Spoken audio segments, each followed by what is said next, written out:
So I'm back. I needed to take a break, a major break. Last week, the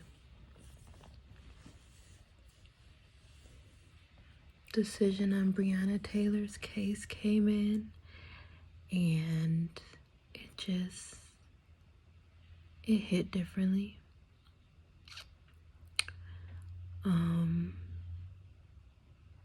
And I already felt like I needed a break anyways.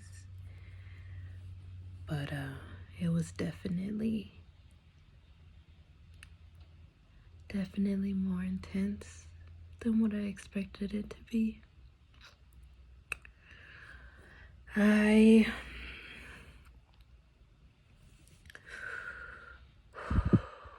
got a lot on my mind, and I got a lot to say,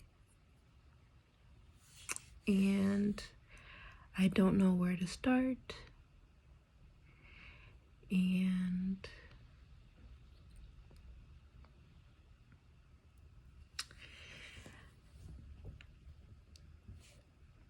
I really want people to know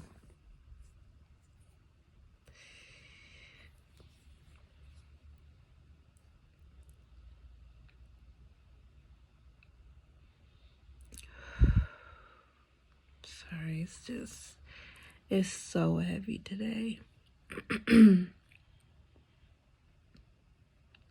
Still, and I thought, I was over it. Like, I finally mostly retwisted my hair. I don't know what happened here, but I'm going on vacation, and I start this weekend, and I'm so excited. And I am just trying to get my rhythm back because I don't want to fall off. I don't want to quit. I don't want to give up. So I have to start again, and I'm so happy. This time it took a shorter time. Last time I felt that way, I want to say it took almost a month to sort of convince myself to start again. So I'm super happy about that. That's progress. That's progress that nobody else would see. And that's one of the things that, like, I try and get across, because we all have goals, and mostly we're the only ones who can see our growth. And that's okay. You should always be cheering for you, like always, as much as possible. And you should cheer for others too, but make sure you cheer for you, because you're not going to be able to properly cheer for somebody else. You'll think you're doing it, but then you'll realize as time goes on that that's not what you were actually doing. And I've had some recent recollections of that, so that's why I mention it. And I really want to talk to y'all about work. But it's so heavy. It's so heavy. It's so hard. Working with nonstop racists. When you decide to pay attention to what people are saying instead of, like, brush it off your shoulder. And I got so used to normalizing it that it's so crazy that I hear it all the time. Just nonstop. Just pure fear. That's what most of them have. Just pure fear of the unknown. And I'm just like, since when have we ever known anything about life?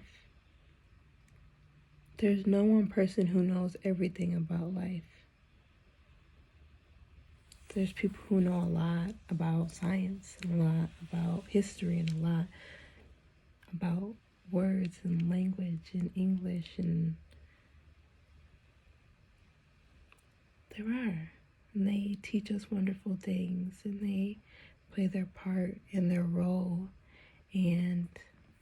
just want everyone to play their part in their role.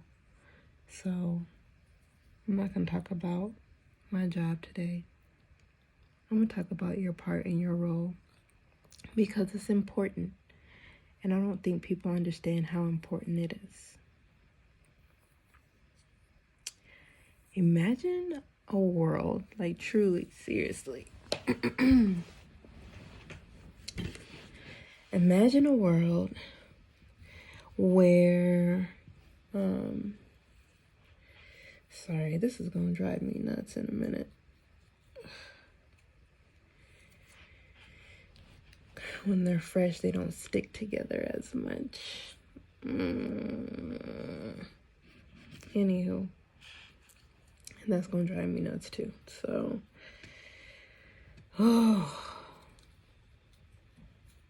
sorry. There. Enough to not annoy me for the next 4 minutes so that I can say what I need to say. When you're stopping someone from being themselves, you're stopping a problem from getting fixed. We are all meant to be here. We all have a purpose. And we don't need to shun other people because they make mistakes differently from us.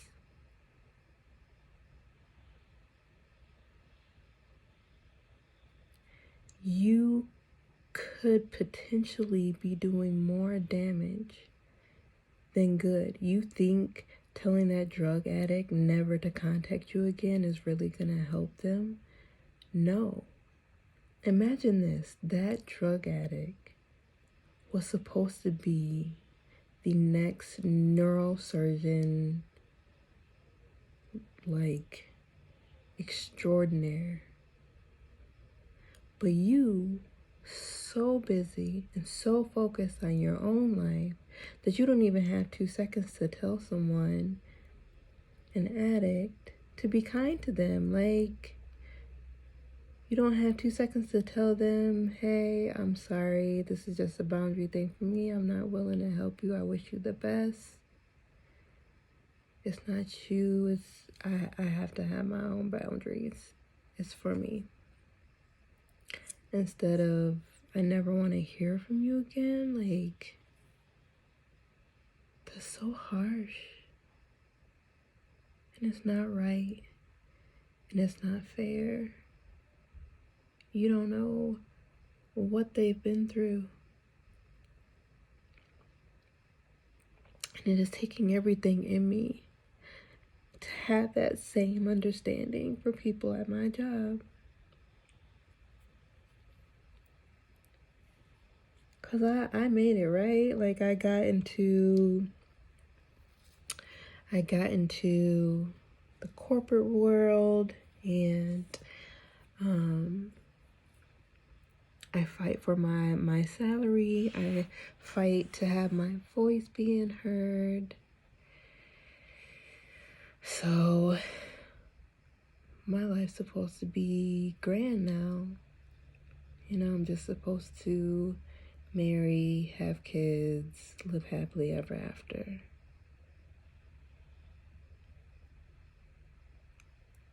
But because for a good 10 years, I just got spewed with negativity. Spewed.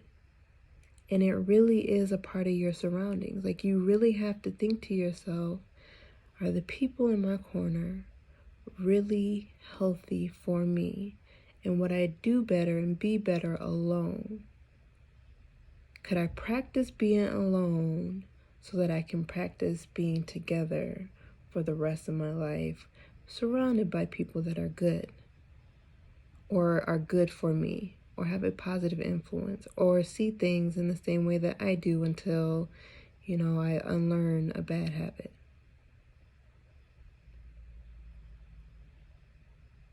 Imagine if we were able to do that, and then we were able to be that doctor, that actress, that gymnast, there would literally be a niche for all types of people. Communities within communities within communities, all being the human race. So I want you to consider that and figure out how you can make a difference. Are you going to be that person who tries to not say the negative things in your head anymore and say the kind things or nothing at all? Or are you going to work on yourself? Do some good in the world. Or die trying. I think I would rather die trying to do good than die trying to do bad. It's your life, though. I love you either way, and I believe in you, and I want you to have a happy day. As always, please go defund the police. Seriously. We need change. Thank you.